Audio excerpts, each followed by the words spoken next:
Good morning.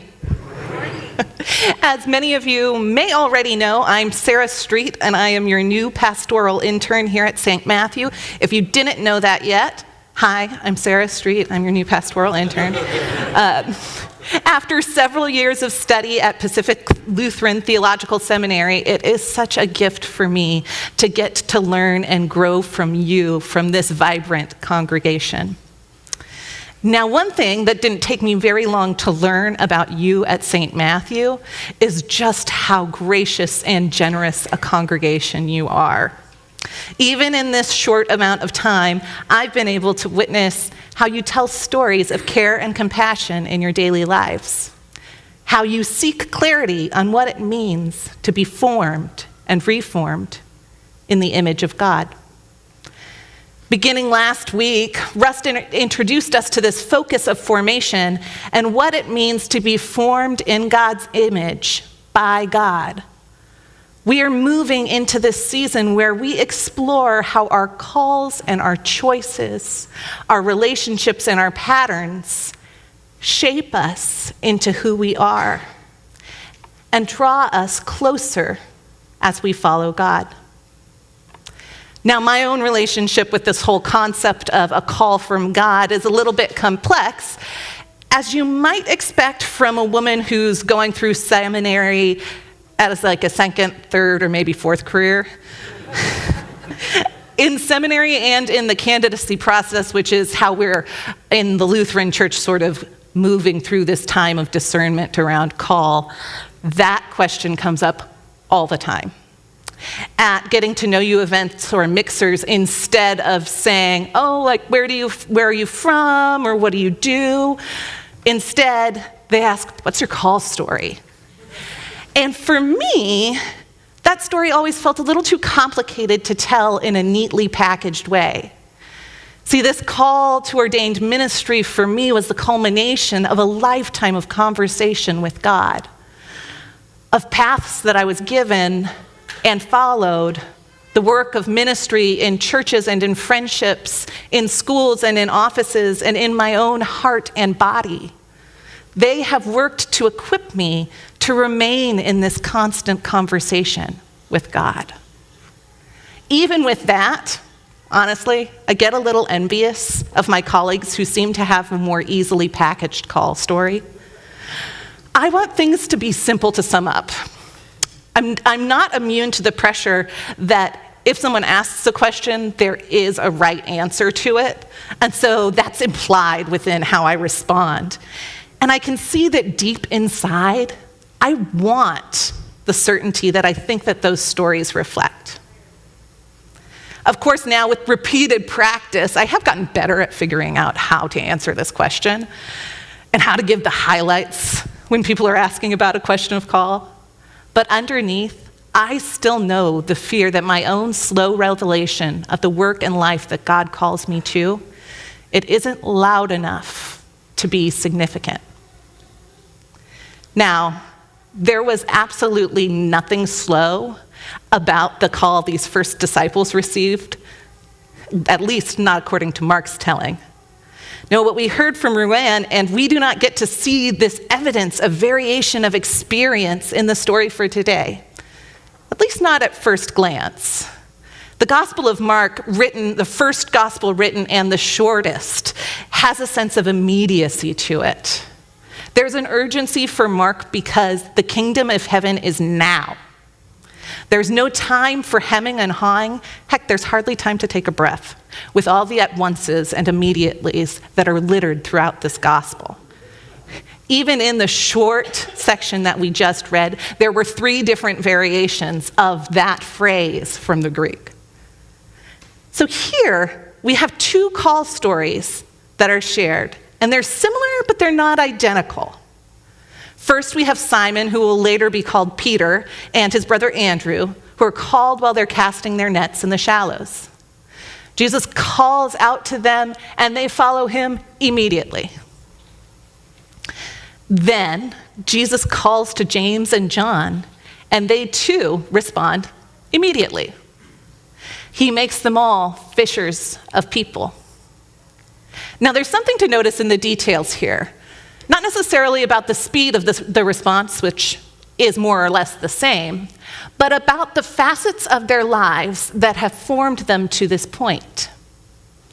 While Simon and Andrew are called first, casting their nets in the shallows, James and John are with their father in a more complicated multi-person team. Simon and Andrew, working together closely, may have been the only ones in their family producing an income. They may have been the fish that the family was going to eat tonight.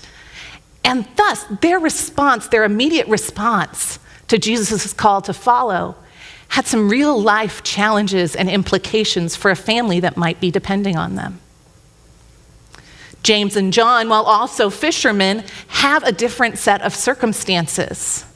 There are still people to man the boat. There's a father still there.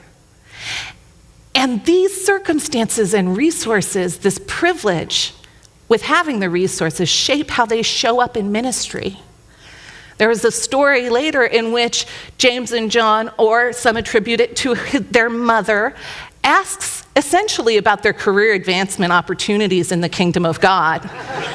When she's wondering, well, okay, so can one be on your left and one, or left and right?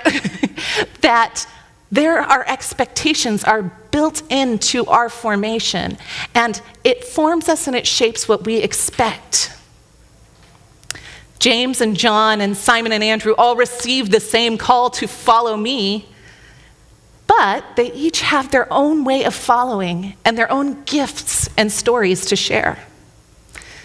Simon Peter, bless his heart, with his big swings and occasional misses, he has a heart that's on fire for the gospel. He walks on water and nearly drowns. He is ready to go to war for Jesus, and that very same night denies he even knows him. And he, this imperfect man, gets to be Peter, the rock on which the church gets built. Now John, the beloved, he's so close to Jesus, who Jesus invites into his earthly family from the cross, saying to him and to Mary, "This is your son, this is your mother." James has a different experience, but he too is invited into the important and special moments, gets to witness the transfiguration, gets to watch the agony in the garden, and also fall asleep. Now, Andrew is a little different. And I wonder if I might relate to Andrew more because his call is a little less showy, although he's paying attention. Andrew is one who notices the crowds are hungry, who notices need, and who brings forward the boy with the loaves and fishes, knowing that Jesus can do something, even with these small things. Now, these calls are diverse, but all of them are following Jesus. And our calls here are diverse too, whether we're sitting here in the sanctuary or you're joining online. I wonder in this room what calls and nudges are on your hearts. If Spirit is inviting you into spaces and places that you may never have dreamt you could or should be allowed to go. So I'm inviting us to take us just a few moments to join me in wondering about God's call in our lives. Maybe you're being called to contemplation, to a thoughtful study, sitting in big, wide open questions with the Spirit beside you. Maybe you're being called to use your voice more powerfully, to speak the truth with love and grace. Even if your voice shakes, even if you're afraid, even if you do it wrong. Maybe you are being called to wait while a slow revelation takes its time to unfold, trusting that you are where you are meant to be, and that this attention and this waiting is worthwhile, and it is important too. That even in the waiting, you're being formed. Maybe you're being called to encourage, to risk the awkwardness of letting people know how you see the beauty of the image of God reflected in them. Maybe you're being called to reconciliation, to softening your heart, to doing the powerful work of acknowledging hurt, not running from it, not ignoring it or rushing past it, but being part of the giving and receiving of the life-changing grace that comes through it. Maybe you're being called to deeper commitment and engagement, to experience the joy of service and be changed by the work you do. To trust that God will help you find the time, the tools, and the team to join you in this life-giving work. Or maybe you're being called to be still, to simply rest in the presence of God, to spend time with God in rest and wonder with no expectation. Now, no matter the call, this work of following is not something we're asked to do alone. Did you notice that? When Jesus calls these first disciples, he's not calling individuals, but pairs, brothers. In this, he mirrors the sending out that occurs after Pentecost and the disciples walking the road to Damascus, where Jesus meets them there. It seems as though we're not meant to follow alone. Now, the disciples here, as they follow Jesus, they remind me of a group that I was in, which is a ragtag group of parents with one thing in common, that our kids were going to be born in August. When I was pregnant with my daughter, Cora, my husband Keith and I joined a pregnancy group at Kaiser. We would have all our medical appointments together at the same time and then gather for an education or support group after. Most of us came into that space 2 by 2, like the disciples. And like them, we had no idea just how much our lives were going to change. Our journeys to parenthood and through parenthood all looked different. Now, some of this was intentional, and some of this came through accidents of genetics and bodies and babies. I had a particularly complicated pregnancy, and the group bore witness to that. In fact, as I needed more care and monitoring throughout my pregnancy, I worried that I wasn't going to be allowed to be in the group anymore, that my need was too much to belong. And yet, I continued to be received into that space with grace. We were all of different ages, faiths, and backgrounds, but this big connection of walking through our pregnancies together bonded us and equipped us for the hard work that was to come. These bonds formed through our time together strengthened and paid off further as we found ways to continue to support one another in the early days of our kids' lives.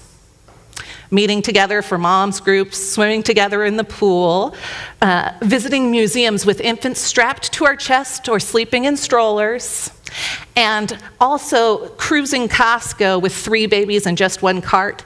And we got a lot of really weird looks for that. I think it was the 1 cart at Costco that really threw people off.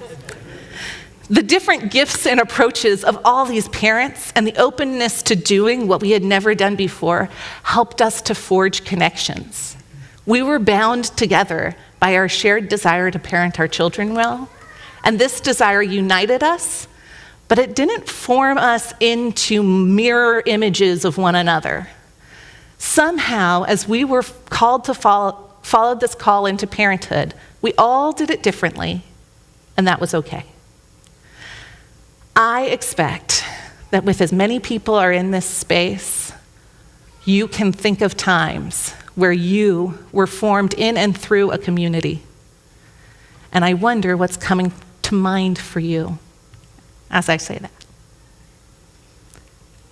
Now, no matter where God is calling you, or who might be partnering with you in that call, you are worthy just as you are. Whether you feel you've found your purpose or your people yet, or you're still waiting for that to be revealed, turns out there are no prerequisites to following Jesus. You don't have to have everything figured out or be fully formed already to begin. The following itself is the way, and the way forms us. The following forms us. The living faithfully forms us. And the beauty of this is that it does not form us all into the exact same thing at the exact same time. We are called through our diversity and our skills beyond what we expect or what the world tells us we need. We are called not to be the same, to think the same, or to care the same. We are called to love God and love one another. And we will know the truth of our calls, and the world gets to bear witness to the truth of our calls because the love that is woven so deeply into the fabric of them cannot be entangled. So, no matter how well or poorly you're doing, how quickly or slowly you answered the call and followed Jesus, you are loved, redeemed, formed in the image of God. And this God who looks at you and calls you good sees you and calls out to you to come a little closer. Will you pray with me?